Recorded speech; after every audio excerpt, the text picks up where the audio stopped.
Hola amigas y amigos del Portal del Villegas, bienvenido para esta edición de lunes de un mes que ya empieza a deslizarse hacia el olvido.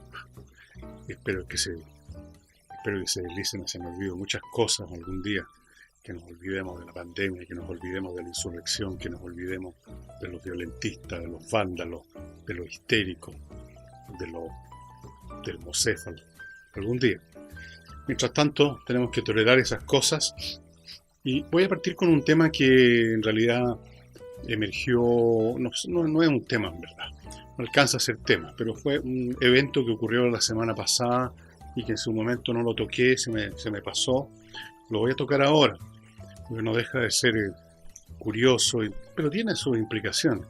Ustedes recordarán que el día mismo o al día siguiente, quizás el día mismo, en que la izquierda descubrió su nuevo concepto creativo para mantener el hervor revolucionario, progresista, reformista, etc., era el hambre. ¡El hambre! Nos estamos muriendo de hambre. Sacaron gente a las calles, gente nada de muerta de hambre, porque por lo que vimos, los tipos que atacaban los vehículos policiales, que quemaron un bus, eran bastante ágiles, lo de siempre, corren como cucarachas.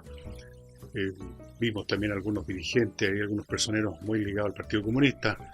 El Leiva, creo que le dicen a uno de ellos, que está súper identificado, traqueado y puesto en las bases de datos, según me han dicho, esperando su oportunidad. Ninguna de todas esas personas se veían muy hambreados. La persona con hambre no tiene energía para andar arrojando objetos contundentes y corriendo para todos lados. Bueno, ese mismo día, me parece, en una especie de pizarrón electrónico muy grande que hay en un edificio, una compañía que se llama Delight Light, ¿no?, puso un mensaje que decía en letras de molde grande: ¡Hambre! ¡Hambre! Mucha gente se molestó con estos tipos, quienes sean que manejan esta empresa Delight Light, y creo que ellos dicen que los amenazaron, etcétera. Y dieron una explicación que la voy a leer casi textual. Dicen que ellos son una organización de profunda sensibilidad artística, y humanitaria, y queremos expresar creativamente, de manera silenciosa, una sensibilidad universal. Toda esa fraseología es obviamente una tomadura de pelo, ¿no es verdad? No me van a decir ustedes que poner en una pizarra electrónica la palabra hambre es una instalación de arte, que requiere una profunda sensibilidad artística y humanitaria. Eso nos están tomando el pelo. Parece que estoy viendo a los que redactaron esto cómo se reirían mientras lo redactaban. Casi capto el tipo de gente que son los que están ahí en Delight Live, probablemente gente vinculada al mundo, un mundo que yo conocí bastante, el mundo de la publicidad, de las agencias de publicidad, de los que viven con las comunicaciones comerciales, por cierto, y que juntan una serie de rasgos muy peculiares, la gente de ese mundo. Todos son muy creativos, muy extravagantes, todos muy progresistas, se creen todos unos Picasso, unos Einstein, y no son nada. Entonces, se creen divertidos. Entonces, se mandaron este discurso como si poner la palabra hambre fuera una acción de arte cuando no es más que una acción política. Miren qué casualidad que sale justo el día en que la izquierda empieza a usar el tema del concepto creativo, como dirían los publicistas de Delight Light, de hambre. Y cuando 2 o 3 días después, cuando se empezaron a repartir las primeras cajas en el bosque, algunos tipos perfectamente adoctrinados por sabemos quién, empezaron a manifestar de que no era suficiente. ¡Insuficiente! ¿Dónde está el caviar? ¿Y mi botella de champán? Entonces, tongo. ¿Qué es lo que hay de creativo en poner esas palabras? De manera silenciosa, eso no es silencioso. Un letrero puede que no grite, no habla, pero está comunicando en letras de molde de gran tamaño, ¿no es cierto? Esa es la idea de los avisos, de la fotografía. No necesitan hablar, los papeles, los carteles, los letreros. Eso no los convierte en silenciosos. Están lanzando un mensaje visual. Así que no hay ningún silencio en este asunto y yo no veo cuál es la sensibilidad universal. O sea, esto es una tomadura de pelo de unos, no sé cómo calificarlo, que obviamente están en armonía con el quien sea que organiza estos eventos, desde la insurrección de octubre hasta el día de hoy, todo ha sido organizado. Y yo no sé qué conexión tienen, si son ad honorem que hacen estas cosas, o contra reembolso, o lo hacen por amor a la causa. ¿Quiénes son estos gallos de Light Light? Sería interesante investigar un poco quién les arrendó esa fachada del edificio para hacer lo que se les dé la gana. Profunda sensibilidad artística. Ellos mismos se deben haber reído mientras escribían esto, por supuesto. Y humanitaria, creativamente, de manera silenciosa. Por favor, vayan viendo ustedes toda la cantidad de adjetivos que acumularon en 4 o 5 líneas. Una sensibilidad universal.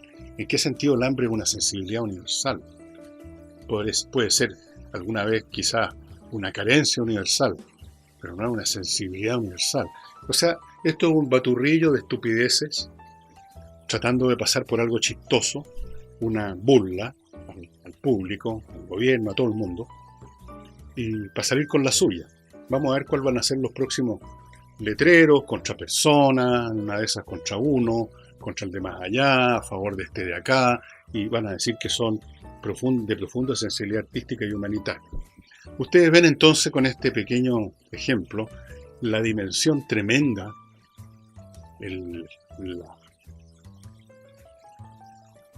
la multitud de distintos aspectos que tiene el proceso que estamos viviendo. Esto no es meramente un tema al estilo antiguo de las masas proletarias, de los obreros del hierro, el salitre y el carbón, de los estudiantes siempre tan progresistas.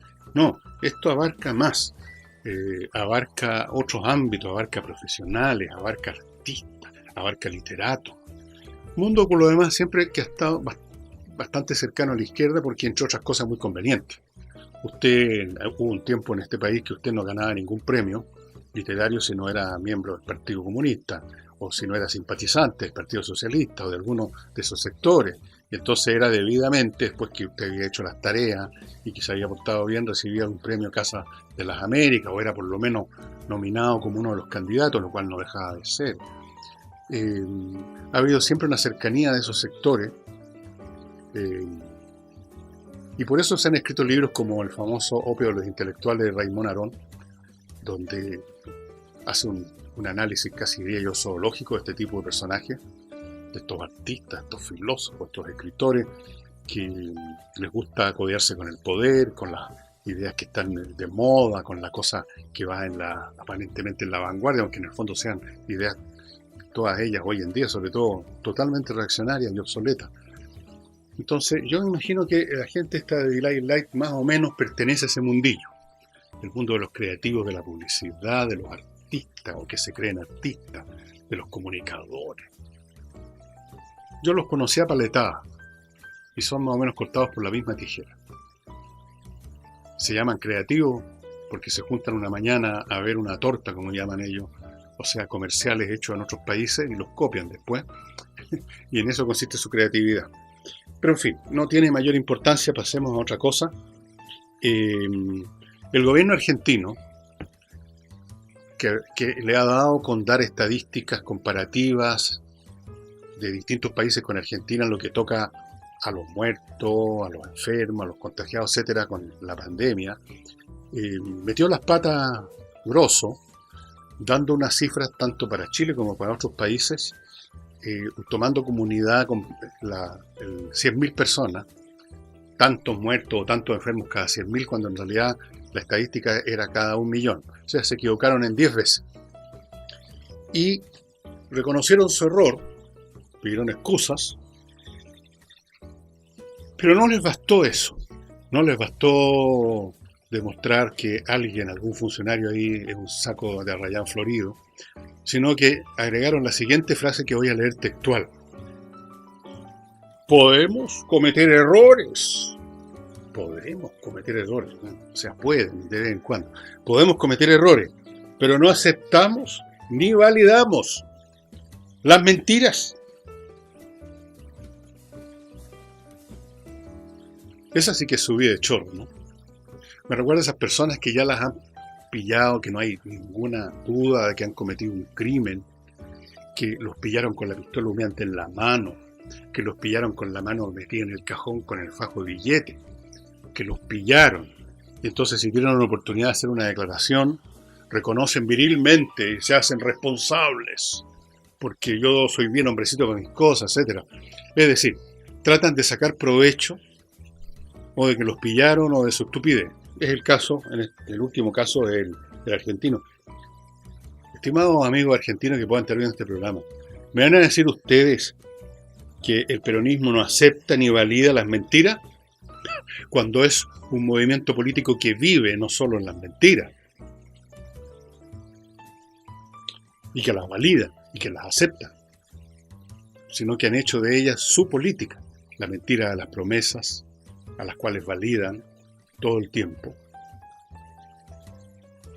los desastres que producen sus gestiones, la corrupción, los escándalos, el robo. Pero los argentinos conocen muy bien el peronismo. Incluso los peronistas conocen esto. Un peronista de fila, sabe perfectamente con quién está tratando. Y si sigue siendo peronista no es por razones ideales o porque todavía cree en los grandes principios del peronismo, porque no existen y nunca existieron.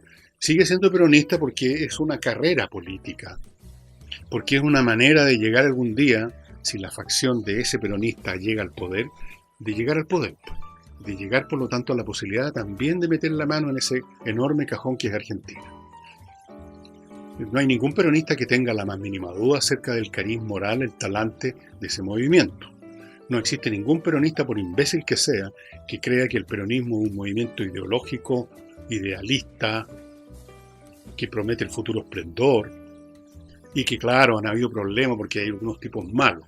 Eso es la visión que tienen los movimientos que efectivamente tienen una ideología, incluso el comunismo o las religiones, que siempre pueden echarle la culpa al líder, al culto a la personalidad, como dicen los marxistas, a errores tácticos. Pero el principio sigue siendo válido. De hecho, los comunistas son comunistas todavía, a pesar de todo lo que ha pasado en la historia del siglo XX y lo que va al XXI, porque ellos adhieren todavía profundamente a los principios comunistas, al tipo de sociedad que promete el comunismo. Y por lo tanto, las situaciones que se hayan dado las adjudican a errores humanos, a sabotaje, a la acción de los agentes del imperialismo, al líder que perdió la cabeza y se puso a cultivar su personalidad, pero los principios son válidos, son vigentes y por eso siguen siendo comunistas y se profesan como tales. De lo contrario no podrían serlo. En el peronismo no existe ese elemento, ese anclaje ideológico, doctrinario. Existe simplemente el afán de llegar arriba y meter mano en alguna parte, pues. Así que han validado todo el tiempo la mentira. Y aquí, como no podían hacer otra cosa que reconocer que habían metido las patas, porque es un error matemático evidente, en vez de decir tantos enfermos por 1.000.000, dijeron tantos enfermos por 100.000, como es una cosa indesmentible, porque ellos mismos lo pusieron en números, y los números son lo que son, entonces tenían que reconocer. Pero tenían que también aprovechar la oportunidad, tratar de sacar algún provecho, sacar un poco jugo del limón amargo. Y el jugo fue decir que nosotros somos macanudos, podemos, y como lo dicen, podemos cometer errores como si los cometieran solo de vez en cuando. De vez en cuando puedo meter las patas, pero por lo demás yo no valido. Qué pedazo de retórica más repelente. Trato de ponerme en el pellejo de un argentino común y corriente que tiene que tolerar estas sucesiones de gobierno, por las cuales incluso quizás vota de vez en cuando porque no tiene otra alternativa, siente que no hay otro camino, siente que, no sé, que tiene que tolerar estas retóricas baratas. Y el señor Fernández se ha pasado, ya lleva semanas en esto de hacer unos anuncios sobre lo bien que lo están haciendo. Se ha comparado con Chile, con Perú, con Suecia. No le falta con quién compararse. Qué patética papel del señor Fernández. Está de señor Corales, así de director de un circo, o de presidente de Argentina. O tal vez dirán algunos argentinos, che, no hay mucha diferencia entre un circo y Argentina. Capaz que me dijeran eso. Qué lamentable, ¿no? Un país tan potencialmente rico, un país que alguna vez fue primer mundista, cuando no se abusaba esa expresión, primer mundo, segundo mundo, tercer mundo, pero a principios del siglo XX, en 1903, digamos, era un país del primer mundo, por su riqueza, porque le llegó una enorme cantidad de población de Europa, que trajo su cultura, sus conocimientos, su know-how, como dicen, su industria, su diligencia, sus ganas de trabajar, fueron un fertilizante enorme de la sociedad argentina. La historia argentina no se entiende sin esa irrupción de millones. Fue más o menos lo mismo que pasó en Estados Unidos.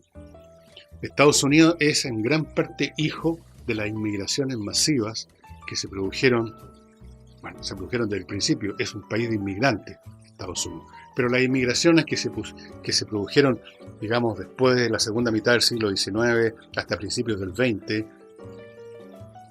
sobre una sociedad más o menos que había cuajado ya, que había pasado hasta por una guerra civil, fueron un enorme aporte para la sociedad norteamericana.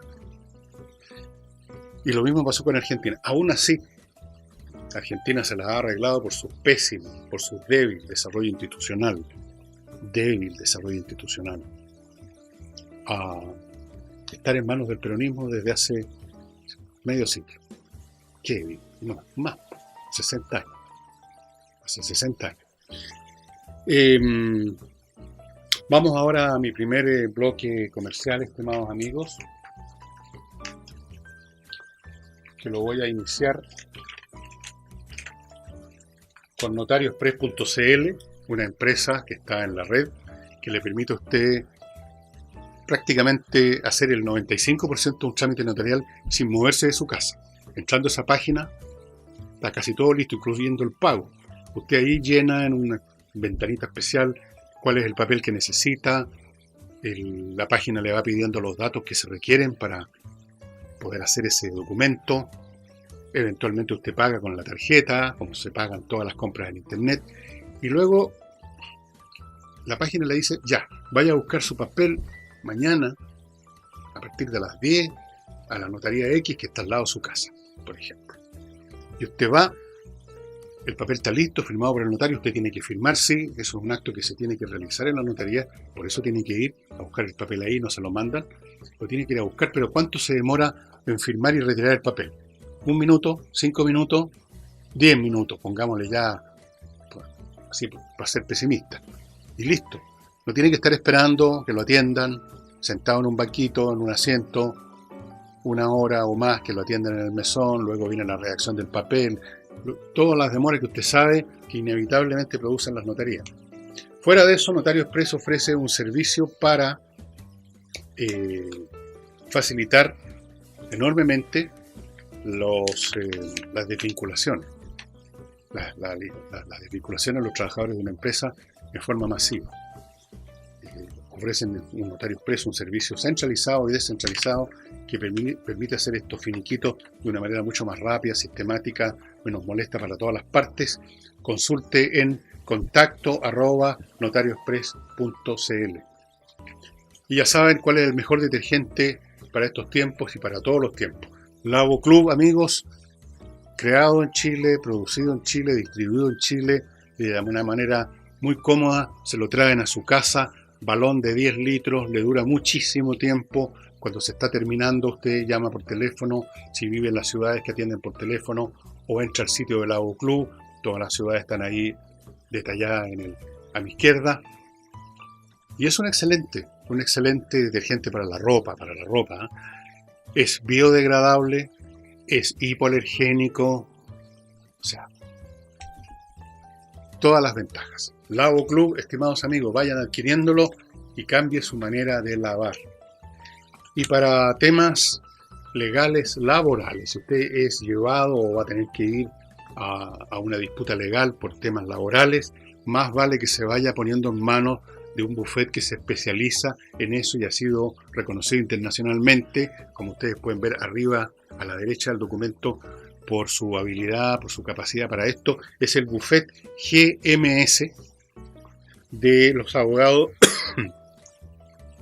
Gajardo, Morando, Schwartz y Figueroa.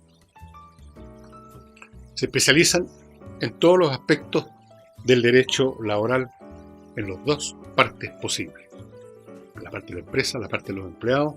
Ahí está la lista detallada de todo lo que pueden hacer por usted.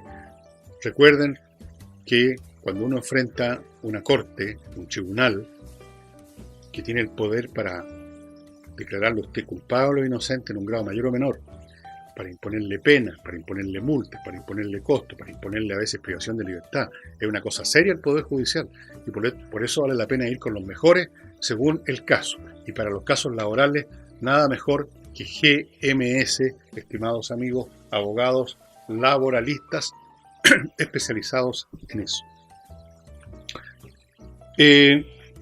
Se sigue hablando del plan de reactivación económica. El ministro Palacio lo ha estado haciendo, lo han estado haciendo, también lo ha hecho Briones en su momento. Un plan de reactivación que se espera parta cuando la crisis de la pandemia pase en el tercero o en el cuarto trimestre de este año. Esperemos que así sea. Y dicen las autoridades de que ellos se adelantaron a tomar medidas, se han adelantado en adquirir los medios que iban a requerirse. Quizá eventualmente ustedes recordarán, por ejemplo, el tema de los ventiladores mecánicos que se empezaron a poner a disposición del público mucho antes que empezaran realmente a llegar un número considerable de personas ya con problemas respiratorios. Se instalaron cientos de esos respiradores. Se hicieron muchas cosas a tiempo, y también a tiempo quieren ellos, el gobierno, planear la recuperación. Hay que tomar medidas, o más bien dicho, hay que planear las medidas que se van a tomar para recuperar la inversión, para recuperar las fuentes laborales. Seguramente hay planes a todo nivel para las pequeñas, medianas y grandes empresas, para agilizar los procesos administrativos, para facilitar el nuevo emprendimiento, etcétera. Y a propósito del nuevo emprendimiento, yo quiero aquí hacer un paréntesis. Ustedes han notado, porque ese es el material que llena la prensa, los ayudistas de la insurrección están en la prensa, casi todos ellos, son los reclamos, los rezongos, los insuficientes, los problemas que plantea cada minuto, cada día la oposición en el Congreso, la gritadera de tales o cuales grupos en tal o cual población, los reclamos de que tal o cual cosa es insuficiente.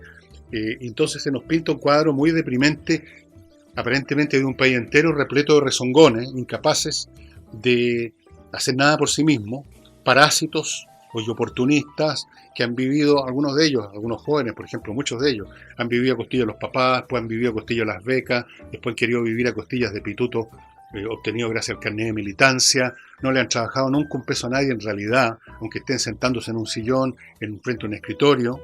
Son parásitos, muchos de ellos, y son destructivos. Y uno de repente tiene la sensación, porque ese es el tipo de noticias que llena y llena y llena la atmósfera, de que el país entero es así. Y es muy deprimente, uno dice, este es un país de mierda, dice uno al final, o sea, que se vaya a la cresta. Y la gente quiere reventar y muestran esa actitud de que todo tiene que caer del cielo, y si les cae algo todavía siguen reclamando porque es insuficiente, que se jodan. Pero luego uno se da cuenta que hay otro Chile. Hay otro Chile que uno lo empieza a captar a nivel local, de barrio, de comuna, y que nos eleva el ánimo. No les voy a contar los detalles de la cantidad de personas que están con problemas serios, que perdieron sus trabajos, que perdieron sus negocios, que perdieron todo, y que en vez de ponerse a lloriquear y a quejar y a quemar algo y a romper algo y a vociferar, iniciaron nuevas actividades de todo orden, que las cosas a veces más simples. Por mi barrio hay una pareja muy agradable, yo no los vi en persona, mi mujer los conoció, que sembraron unos papelitos ofreciendo un producto, una botella de pisco sour a un determinado precio entregado a domicilio. Ya. O sea, no sé, no conozco nada de esas personas, no sé de dónde viven, quizás viven muy cerca mío, no sé cómo se llaman, no sé qué edad tienen, no sé qué pegas perdieron o qué situaciones están viviendo, pero en vez de lloriquear se pusieron a ver qué hacemos, e hicieron esto y espero que les vaya súper bien. Y hay N. Y otra persona que me mandó un mail explicándome todo lo que le había ocurrido, cómo había perdido todo, pero tampoco se puso a lloriquear e inició una actividad para desinfectar recintos cerrados, por su cuenta, solito, no una empresa, él solo. Y hay miles de historias de esas. Y hay otros que no fundan empresas, sino que simplemente deciden candidatearse para ser repartidores de las muchas pequeñas y medianas empresas que están entregando a domicilio, que están vendiendo online. Eso se ha multiplicado por 1000. ¿Y cuántos ejemplos de esto hay de personas que en vez de estirarla por uña y vociferar y poner mala cara porque no les gustó lo que les dieron, o porque es poca la plata, o porque esto, por el otro, y lo que hay que hacer es sacarle la plata a los ricos, en vez de hacer todo eso, están luchando con sus propias manos para salir adelante, y esas son personas admirables que son la sal de la tierra. Esas personas, a todo nivel, arriba, al medio y abajo, según sus posibilidades, los que inician cosas, los que no se dejan, no se quedan botados en el suelo, sino que se paran y inician otra actividad, y tratan, y si les fracasa esa actividad nueva, inician una tercera actividad. Esa es la sal de la tierra. No los reclamones, no los que andan repitiendo clichés, no los que cacarean frases hechas, no los que salen a la calle, a eso que llaman a movilizarse, pero en el fondo inmovilizados interiormente, porque son incapaces de mover un dedo para trabajar, muchos de ellos, desde siempre, desde niños. Otros que no hacen ninguna de las dos cosas, pero se quedan echados en el sillón llorando, privadamente por lo menos tienen esa decencia, y esperan que caiga algo, el maná del cielo. Bueno, este país se va a poner de pie inevitablemente, eventualmente, gracias a estos, a los innovadores, a los emprendedores, a los que no se dejan derrotar, etc. Bueno, espero que entre los planes que están desarrollando para 1, 3, 4, 5, 6 meses más, hayan medidas que ayuden a estas personas que están iniciando actividades a veces muy nuevas. Yo no conocía de ninguna empresa de 2 personas que fabrican en su casa, en su cocina, unos pisco sour, y los embotellan y los hacen ricos, y los llevan personalmente y los venden, y con esa forma obtienen algún ingreso.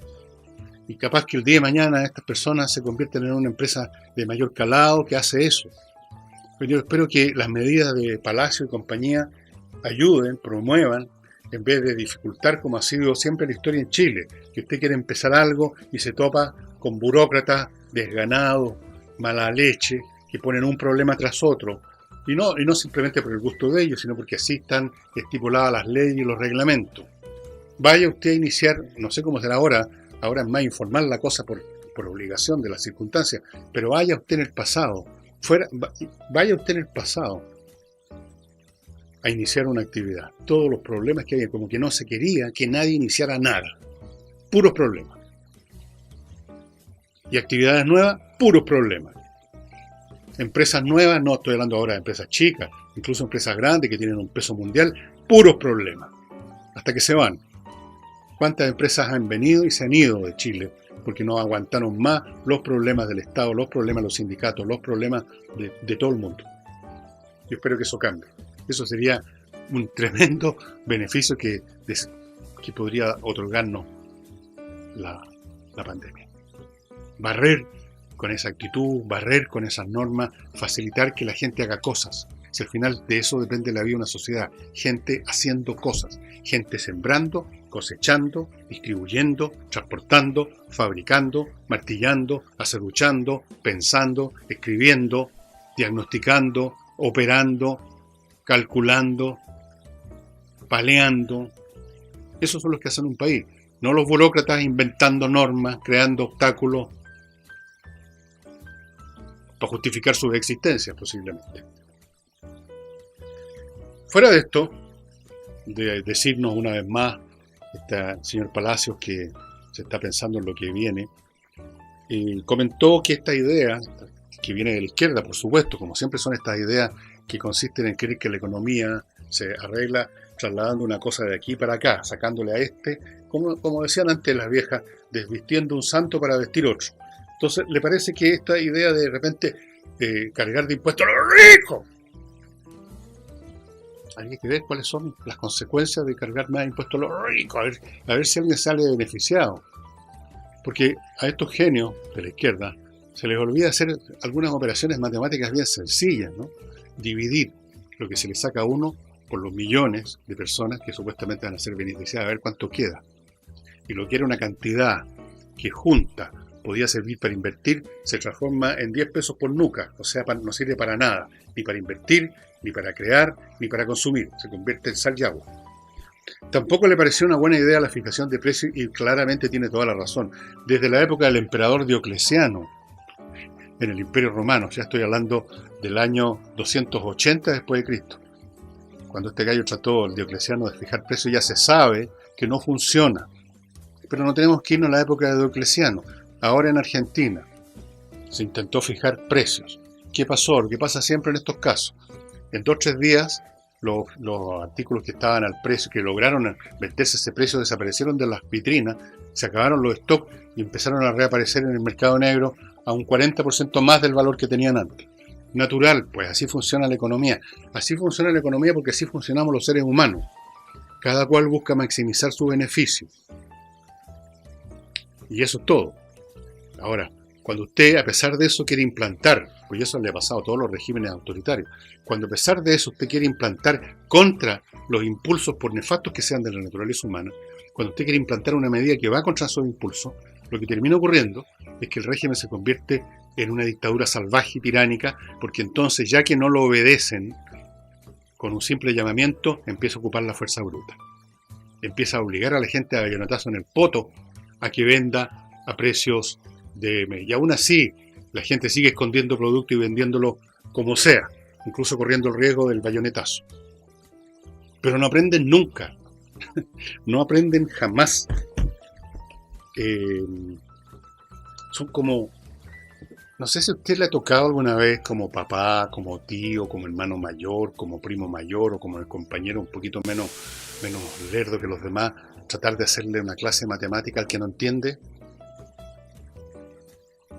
¿No es cierto que es desesperante tratar de hacerle clase de cualquier cosa a alguien que no entiende, el tontón del curso? ¿No es cierto que es desesperante? No hay manera. Uno le explica con pera y con manzana y... Bueno, pareciera que lo mismo pasa con cierta sección de la política en el mundo, que luego de 1.000.000 de experiencias fracasadas con cada una de las medidas, que son siempre las mismas, los impuestos, la fijación de precios, la nacionalización, se me puede estar escapando una o dos medidas más que son el paquete elemental de siempre, fracasan.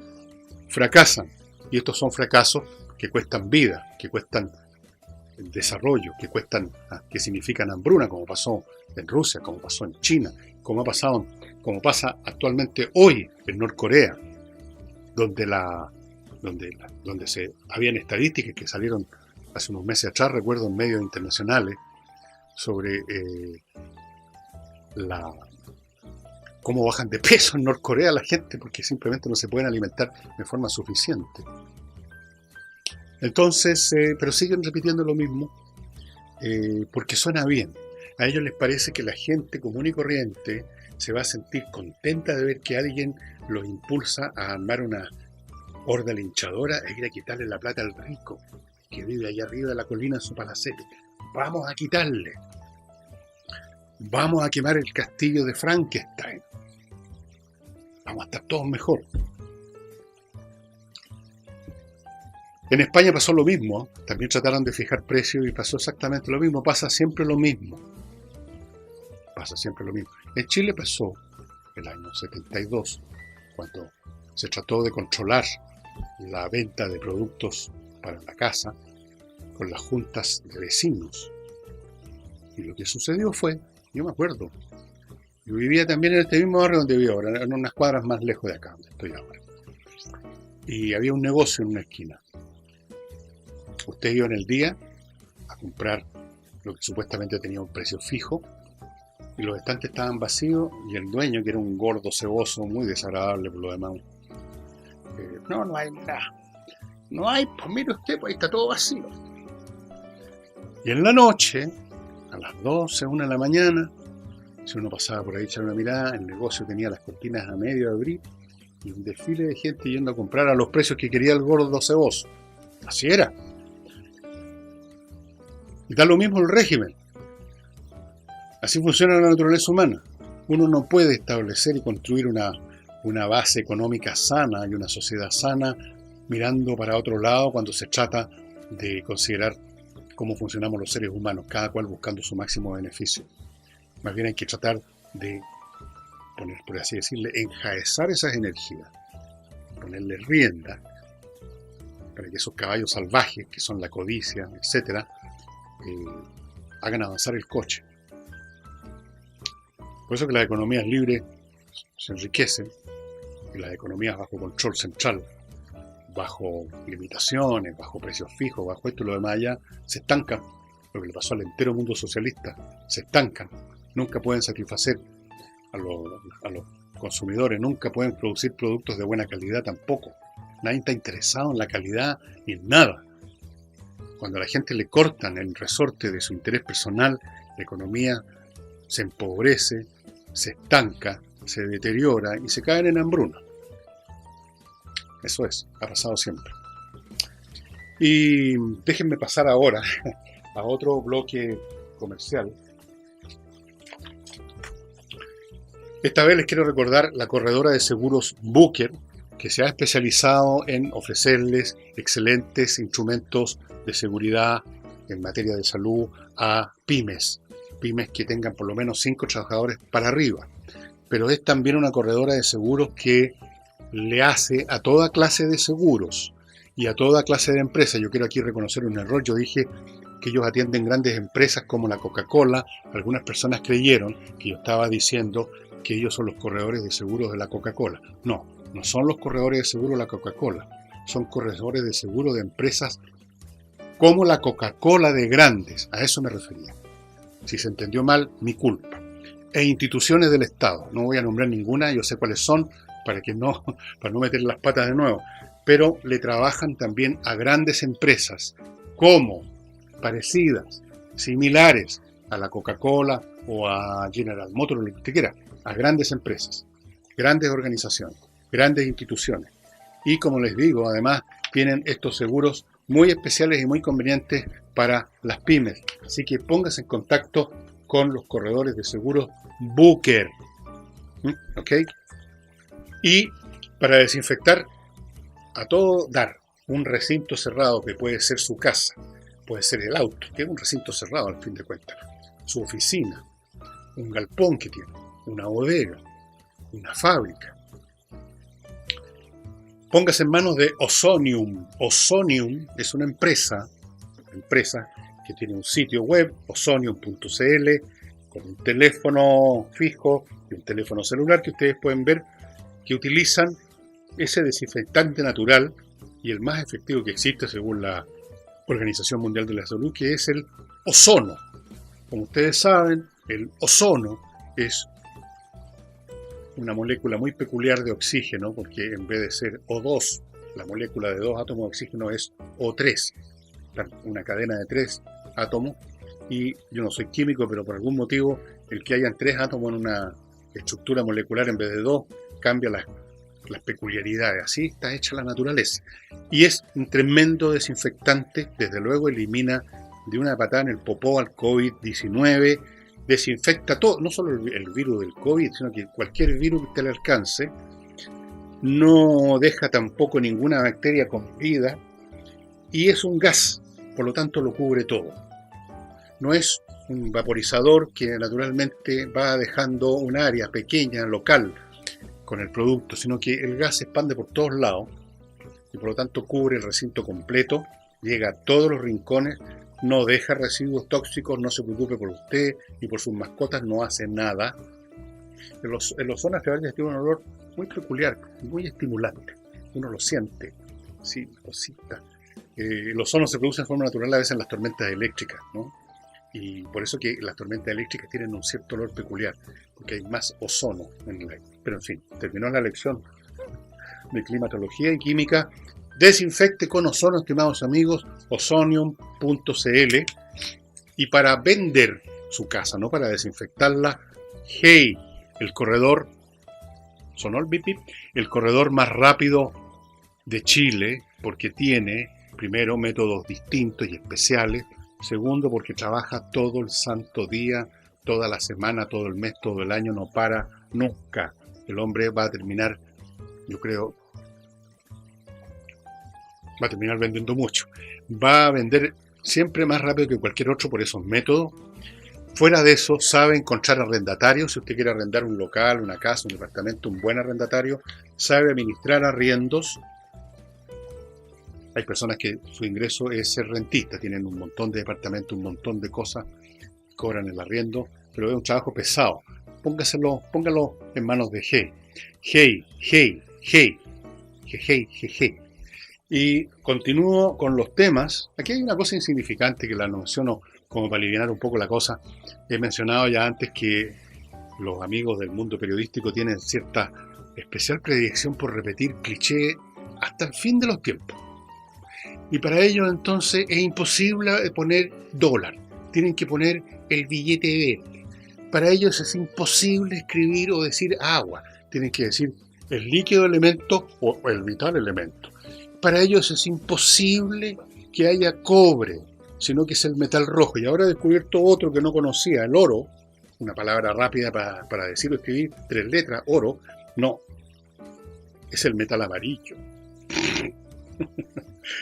Bueno, lamentablemente estas malas costumbres verbales, estas muletillas que no terminan nunca y que las repiten y las repiten, van a otros ámbitos también, al mundo político. Ahí son otras muletillas que tienen efecto. Y descubrí otra muletilla a propósito de que la infección, yo voy a tocar este tema inmediatamente, ha seguido creciendo, tal como hemos dicho que iba a ocurrir inevitablemente, y hay más infectados, más enfermos y hay más muertos. Entonces, otra muletilla. Los contagiados pasaron la barrera de los 40.000.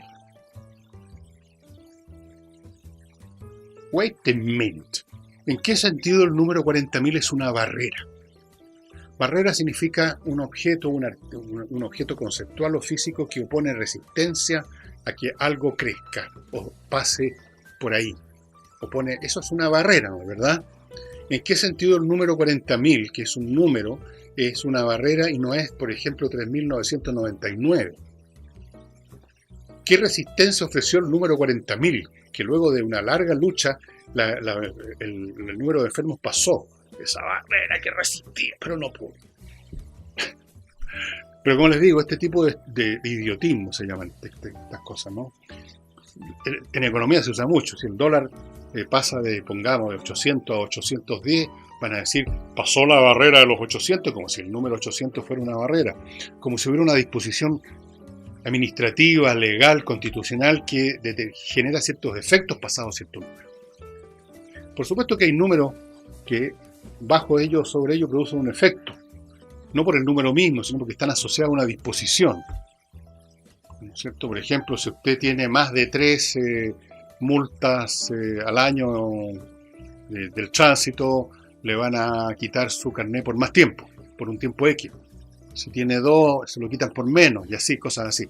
Pero el número en sí mismo no significa nada, es una disposición. Aquí no había ninguna disposición de que el número 40.000 iba a ser una barrera defensiva para que no siguieran aumentando los contagiados. Ahora, insisto, esto que en este plano es un puro idiotismo, una falta de imaginación, una tontería, en el plano político se convierte en algo serio. Ahí también está lleno de idiotismo que no son muy distintos cualitativamente a estos. Y yo les digo todo esto porque resulta a veces interesante leer los documentos que produce la izquierda y la derecha, cada cual en su propio plano, y vayan marcando con lápiz todos los idiotismos, los clichés que repiten una y otra vez sin saber a menudo de qué están hablando. Peor que el periodista que puso la barrera de los 40.000, porque por lo menos él sabía que el número 40.000 es uno más grande que el 39.999, pero en el plano político se repiten muletillas de las cuales los usuarios no tienen la más mínima idea. Y sobre la base de esas muletillas, que ellos creen que son pensamientos, que creen que son principios, se generan decisiones, y de esas decisiones emergen actos, y de esos actos emergen desastres. Y a propósito de los 40.000, el ministro de Salud ha dicho que este aumento de contagio, que superó la barrera de los 40.000, no tiene que ver con, como han querido meterlo así, pero a la fuerza por el garnate a los chilenos a la izquierda, no tiene que ver con el retorno seguro del cual habló en algún momento el gobierno. Porque el retorno seguro nunca se convirtió en un mandato. No ha habido ningún retorno, ni seguro ni inseguro. La gente que está trabajando desde el principio. Y la gente que no está trabajando sigue sin trabajar, como los empleados fiscales, por ejemplo. No ha habido ningún retorno seguro. No ha habido ningún mandato de que al menos aquellos que dependen teóricamente del presidente, como son los empleados fiscales, vuelvan a su oficina. No ha habido retorno seguro, no ha habido retorno de ninguna clase. Entonces, ¿cómo puede ser causante de nada algo que no existe?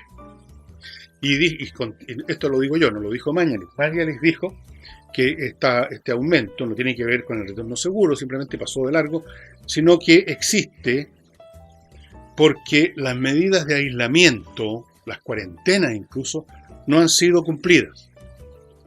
Y por eso, a fin de cuentas, en nuestro país hemos llegado a una situación en virtud de la cual no hay mucha diferencia entre decretar cuarentena o no, porque igual la gente no da pelota. Se juntan en la puerta de su casa, se juntan corrillos, se van a tomar juntos, organizan fiestocas escondidas, salen, se mueven, y después se quejan de que el gobierno nos llamó a una cuarentena, cuando las cuarentena o no cuarentena vale hongo en Chile. Para mucha gente, no todos, por supuesto, para mucha gente. Y eso basta para que el contagio siga creciendo. Si mientras haya gente que no obedece a la cuarentena y contagia a otros, esos otros, de algún modo, incluso van a contagiar, aunque se tome más tiempo, a los que están en cuarentena. Porque el tipo que le trae a su casa un paquete, vaya a saber uno por cuántas personas intermedias se ha contactado, que eran de los que no obedecían la cuarentena y que por lo tanto, sin querer esa persona, por supuesto no tiene ninguna culpa, él está haciendo un trabajo, no lo está haciendo por gusto, le va a traer a usted el virus. Entonces, efectivamente, en un país donde las reglas, estas reglas y todas las demás, se las pasan por el forro los pantalones, una gran fracción de los chilenos, no sé si la mayoría, pero un gran número, obviamente que la mecánica del contagio sigue su curso, y sigue su curso, como lo he explicado 1.000.000 de veces en forma explosiva, porque la base numérica es cada vez más grande, y por lo tanto, aunque el coeficiente incluso disminuyera un poco contagio, ese coeficiente multiplicado por un número más grande da un número más grande que el anterior, y ese otro número más grande entonces va a dar a un otro más grande, y así hasta que se cumple el ciclo inevitable de las pandemias, que llegan a un pic casi indiferentemente a las medidas que se tomen. Cambia solamente el ritmo, el tiempo. Si nos hubiéramos juntado todos, hacia una especie de... todos los chilenos en un solo lugar, los 17 millones, nos contagiamos todo al tiro, por supuesto. Como no es el caso, sino que estamos más dispersos y los contagios no son tan brutalmente intensos como en este ejemplo, la cosa toma más tiempo, pero igual se va produciendo los contactos unos con otros, este con este, este con este, este con este, y así la cadena, hasta que finalmente prácticamente todos son contagiados. Como dijo la señora Merkel, algo sabe de matemáticas esta señora, creo que tiene un grado en ingeniería o algo así. Ella dijo desde un principio, por lo menos el 70% de los alemanes se van a contagiar. ¿Quién es el otro 30%? Que es una cantidad más meramente simbólica, podría ser solamente un 5%. Es la gente que no se contacta con nadie, es la gente como yo, que vive encerrada por cualquier motivo. la gente que está, no sé. Pero fíjense ustedes que incluso gente viejitos que están en estas casas de reposo, han habido montones de casos de contagio y muertes masivas. Al final, el virus encuentra su camino. Permítanme ahora, estimados amigos, recordarles a los miembros de mi último bloque, invierta en USA.cl, otro sitio web súper interesante si usted quiere invertir en Estados Unidos. No solo en el sentido de que esta empresa invierta en USA.cl le conoce los mecanismos administrativos que haya que cumplir para invertir, sino que tiene ofertas concretas en su carpeta, en su cartera. Ustedes ven en el mono un montón de logos que corresponden a algunas de las 3.500 franquicias que tiene en su poder o que maneja invierta en USA.cl y que puede usted invertir en ellas. Toda clase de empresa, puede ser una tienda en un mall en Detroit, puede ser una empresa grande con muchos accionistas, de todo. 3.500 franquicias. Fuera de eso, tiene ofertas concretas, no solamente el mecanismo administrativo, ofertas concretas para compras de terreno, de casa, de propiedades inmobiliarias de todo tipo en todo Estados Unidos, con ofertas muy especiales en Detroit. O sea, el negocio completo, no solo el trámite para hacerlo con el Estado, sino que la compra concreta de tal o cual bien, empresa, terreno, lo que sea. Fuera de eso, usted puede abrir con invierta en USA.cl muy fácilmente una cuenta corriente en un banco norteamericano y obtener un montón de beneficios con eso. Puede obtener una visa de residencia en su calidad de inversionista. Todo eso se lo maneja invierta en USA.cl. Les recuerdo, estimados, a propósito de empresas, los que quieren simplemente no invertir afuera, sino que invertir en mejorar el funcionamiento de su empresa, invertir en nuevos procesos, aprovechar los malos tiempos bueno, ya que no hay muchas otras cosas que hacer, en mejorar la mecánica de la empresa. Bueno, déjese ayudar por Controller, una empresa creada para eso. Controller, estimados amigos, la crearon contadores auditores con 20 años de experiencia, como les he dicho 1000 veces, pero se los recuerdo, 20 años de experiencia en una empresa internacional no es una bicoca. No. En esas empresas nadie resiste si no es súper eficiente. Y ellos con Controller echan una mirada a su sector administrativo, a su gerencia, a aquella parte de la empresa que maneja el papeleo, la contabilidad, las auditorías, los pagos, cotizaciones, todas esas cosas donde los errores están agazapados esperando su oportunidad. Controller revisa eso, optimiza, elimina los cuellos de botella, elimina los pasos de más, elimina el papeleo de más, los trámites de más y le deja a su empresa funcionando tiki-taka. ¿Empresas? ¿Cuáles empresas? Todas, chicas, medianas, grandes. Ahí están los contactos con ellos, contáctese, no le va a costar un peso contactarse, contarles de su empresa y ver qué pueden hacer ellos por usted.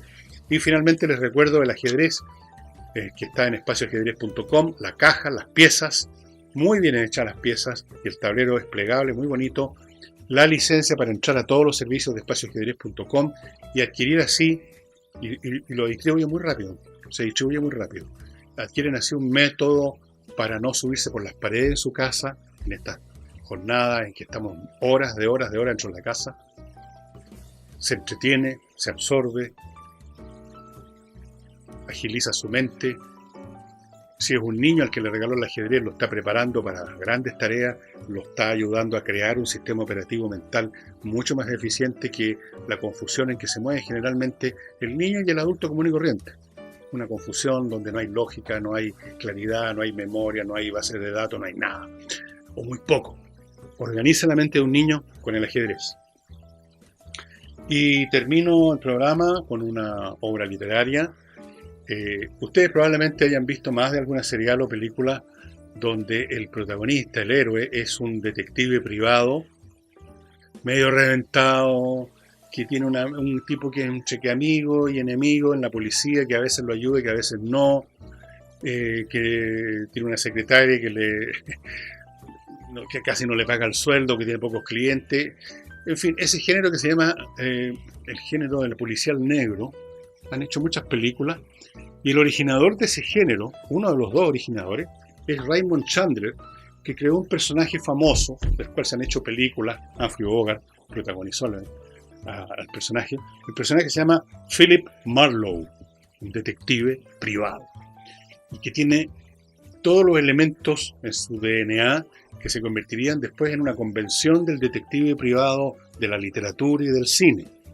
El tipo medio entre que reventado y que no reventado, inteligente, no necesariamente muy escrupuloso en sus métodos, siempre arrancando un poco de la policía, porque la policía no tiene confianza en él, se mete en casos complicados que al principio parecen fáciles pero después no lo son. Bueno, todo esto está en este libro que compré.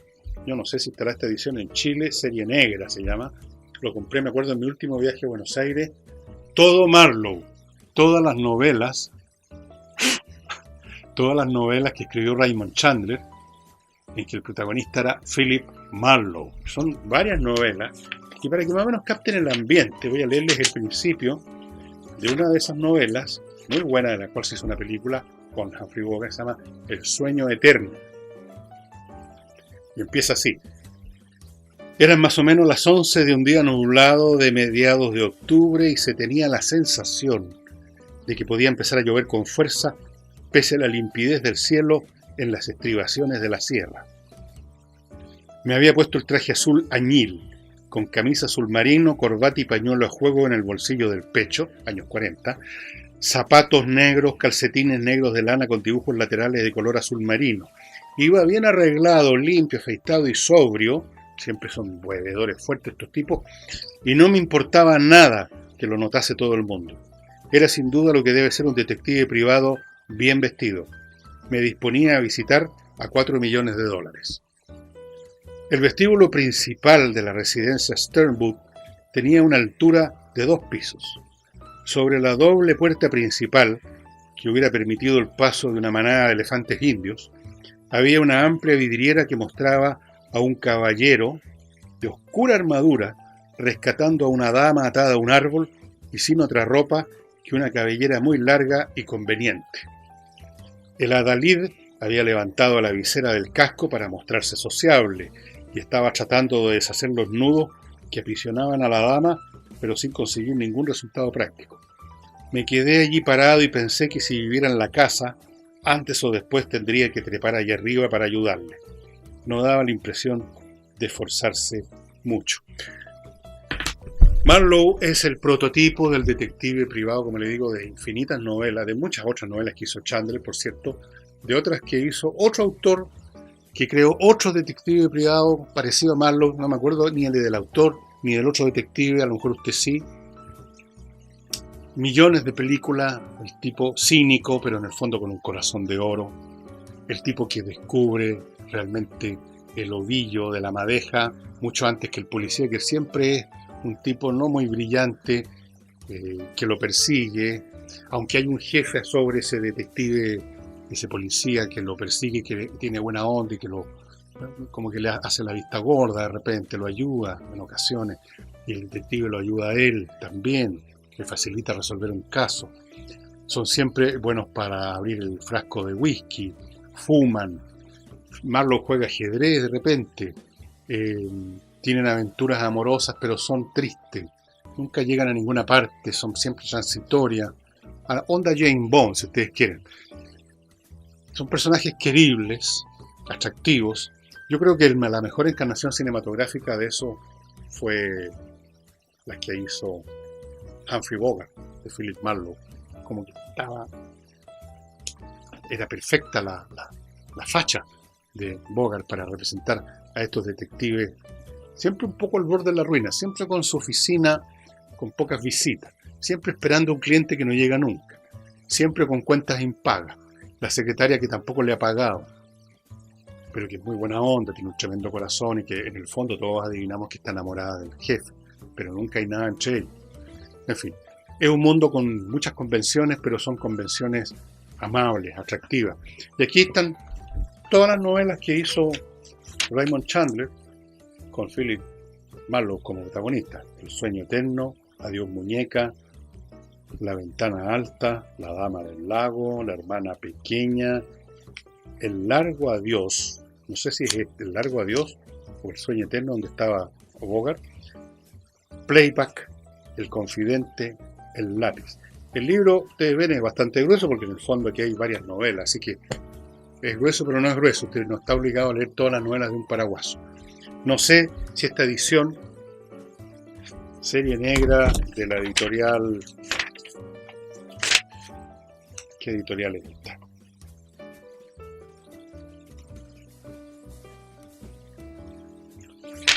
¿Sabes qué más? Esto en España, pero lo compré, editorial del Nuevo Extremo, Sociedad Anónima. Bueno, como sea, si ustedes encuentran esta obra en cualquier otra editorial o cualquier novela en este compendio de todas las novelas o por separado, cómprenlo porque, como les decía, no todo va a ser leer historia o filosofía o lo que sea. Leer novelas así de vez en cuando en entremedio es maravilloso, y las novelas de Chandler son excelentes. Escribía muy bien Chandler, escribía muy bien.